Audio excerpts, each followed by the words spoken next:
নমস্কার বন্ধুরা, বাঙালি রান্নাবান্না চ্যানেলে নতুন ভিডিওতে সবাইকে স্বাগত।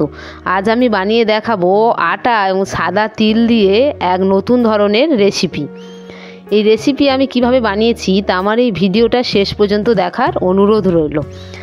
এই টিফিনের রেসিপি বানানোর জন্য এখানে নিয়েছি আমি এক বাটি বাঁধাকপি কুচি কুচি করে কেটে নিয়েছি, আর নিয়েছি মাঝারি সাইজের একটা টমেটো, আর একটা লঙ্কা আমি কেটে নিয়েছি। এখানে দিচ্ছি অল্প পরিমাণে লবণ। এবারে সব কিছু আমি ভালোভাবে সবজির সঙ্গে মিশিয়ে নেব। লবণ সবজির সঙ্গে মেশালে সবজি থেকে জল ঝরে যাবে। এবার এই সবজি আমি 5 মিনিট জল ঝরতে দেবো, ঢাকা দিয়ে রেখে দিচ্ছি।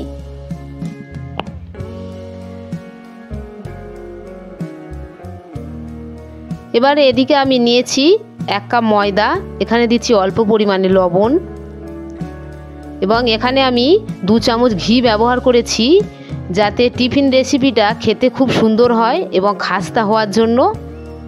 দেখুন ঘি মাখাতে ময়দা কেমন সফট হয়েছে। এবার অল্প অল্প জল দিয়ে যেভাবে আমরা বাড়িতে রুটি বানাই সেইভাবেই এখানে আমি আটা মাখিয়ে নিচ্ছি।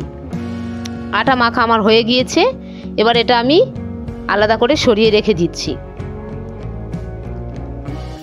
ঢাকা দিয়ে দিয়েছি, এবার আমি এটাকে সরিয়ে নিচ্ছি। এবারে চলে আসছি সবজি, দেখছি কেমন হয়েছে, কতটা জল সবজি থেকে ঝরেছে দেখাচ্ছি। দেখুন নুন মাখাতে সবজি থেকে কেমন জল বেরিয়ে গিয়েছে। এবার হাত দিয়ে চেপে চেপে সমস্ত জল আমি ঝরিয়ে নেব। একটা বাটির মধ্যে জল আমি রেখে দিচ্ছি। এইভাবে চেপে চেপে সবজির জল ঝরিয়ে সবজি আমি এখানে ঝরঝরে করে নিয়েছি। এবারে ফিরে আসছি আটা মাখায়।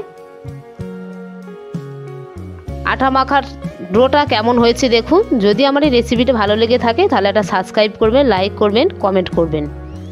এখানে আমি রুটির থেকে একটু বড় বড় আকারে লেচি কেটে নেব। এই আটাটাকে আমি 3 ভাগে ভাগ করে নিয়েছি। এইভাবে বড় বড় লেচি কেটে নিতে হবে। এবার হাত দিয়ে আমি গোল করে নিচ্ছি। এবার একটা বেলনাতে আমি রুটি যেইভাবে বেলে সেইভাবে বেলে নেবো। এখানে আমি সাদা তেল লেচির ওপরে দিয়েছি। এবারে গোল করে আমি বেলে নেব।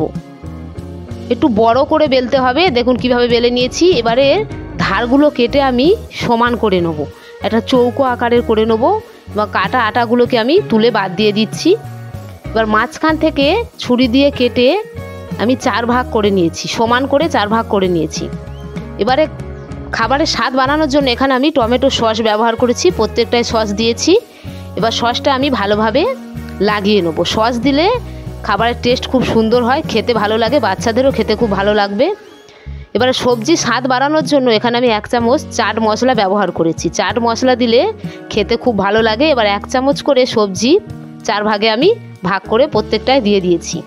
এবার আগে থেকে সবজি যে জল ঝরিয়ে রেখেছিলাম সেই জল আমি প্রত্যেকটা কানার গায়ে লাগিয়ে দেবো। দিয়ে এবার এক ধার থেকে আস্তে আস্তে করে আমি একটা কণ আর একটা কণের সঙ্গে জুড়ে দেবো। দেখুন কিভাবে আমি করে নিচ্ছি। খুব আস্তে আস্তে চেপে চেপে করে নিতে হবে, পুর যেন খুলে না যায়। ঠিক সেইভাবে সবজিগুলোকে ভেতরে ভালোভাবে ঢুকিয়ে দিয়ে ধারগুলোকে চেপে চেপে দেখুন আমি কেমন তিকোনা আকারে করে নিয়েছি। এইভাবে চেপে চেপে প্রত্যেকটা আমি করে নেব। প্রত্যেকটা আমার এইভাবে করা হয়ে গিয়েছে। দেখুন কেমন দেখতেও সুন্দর হয়েছে।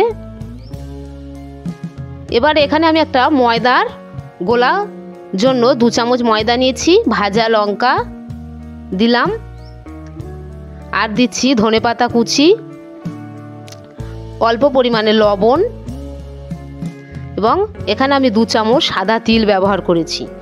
এবারে অল্প জল দিয়ে একটা গোলা তৈরি করে নেব। খুব পাতলা করলে হবে না, একটু মিডিয়াম, খুব মোটা নয় খুব পাতলা নয়। এবারে আটা মাখার গুলো এর মধ্যে আমি ডুবিয়ে নেব। আস্তে আস্তে এই সময় করতে হবে যেন হাড়গুলো না খুলে যায়। খুব ধীরে ধীরে করে আমি কড়াতে তেল আগে থেকে গরম করে নিয়েছিলাম। এবার প্রত্যেকটা এইভাবে আমি ভেজে নেব। এই সময় গ্যাসের ফ্লেমটা একটু কমিয়ে রাখতে হবে, খুব জোরে দিলে পুড়ে লাল হয়ে যেতে পারে।